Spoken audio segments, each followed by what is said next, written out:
105.7 The Fan. He is Jeremy Conn. Jeremy, thanks for coming in. Appreciate it. I asked them if my left side was my good side. They assured me I don't have a good side, so we're good to go. All right, very good, very good. You've been working on that one for a while, I can see. Now, we're going to be bringing Jeremy on more frequently as sports gambling becomes legal to wager here in the state of Maryland, and it gets more popular. We're going to be bringing you on to share some insights and advice on the sports wagering side of things. But tonight, you're here. We're going to be talking about wagering a little later in the show. But right now, let me get your thoughts on this big game tonight, Ravens and Raiders. I think they got to be excited to finally get things going, right? With all the injuries, they want to get out there and play against a real team, the game that means something, not have anybody get hurt in a meaningless game. But you're opening up a brand new stadium with fans finally back in there. That's going to be a great feeling for them. We got to see that yesterday with a lot of teams. So I'm looking forward to seeing Lamar back out there, what these guys look like. And I still think they're in a good position, even with all the injuries. They have a ton of depth. It's going to be a lot of fun this year, especially in the AFC North. You know, every season, week one,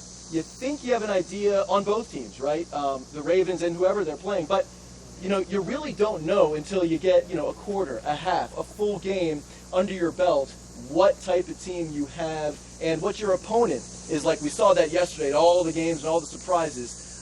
It'll be interesting to see not only that aspect from the Ravens, but with all the injuries, all the new guys, and all the issues they had in training camp, how this team performs in week one, don't you think? New faces. Sammy Watkins has been a week one destroyer of other teams, so having him in the fold and getting a chance to see him. Some of the rookies, Oweh, you got a pass rusher there that you want to take a long look at. And then also, you know, when you start looking at the young wide receivers, I know Rashad Bateman won't be playing, but they drafted a lot of guys that they think can have an impact, and hopefully in week one against this Raiders team. And another question mark tonight, the crowd noise. We haven't had fans, capacity fans, we should say, in over a year. So, and they've never been at this stadium, right?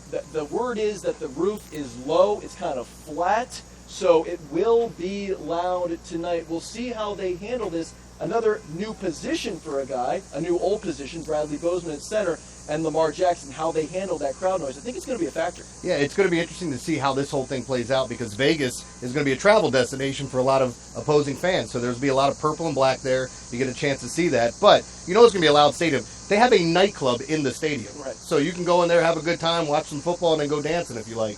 It'll be interesting to see how this whole thing plays out. I think you'll get the best football from the Raiders in week one, but the Ravens are going to have a good shot to pull this one out. And Ravens fans hopes there's a lot of purple dancing in the end zones tonight. DJ or nightclub included or not included. Jeremy, stay right there. We'll hear more from you later. Jamie, now to you.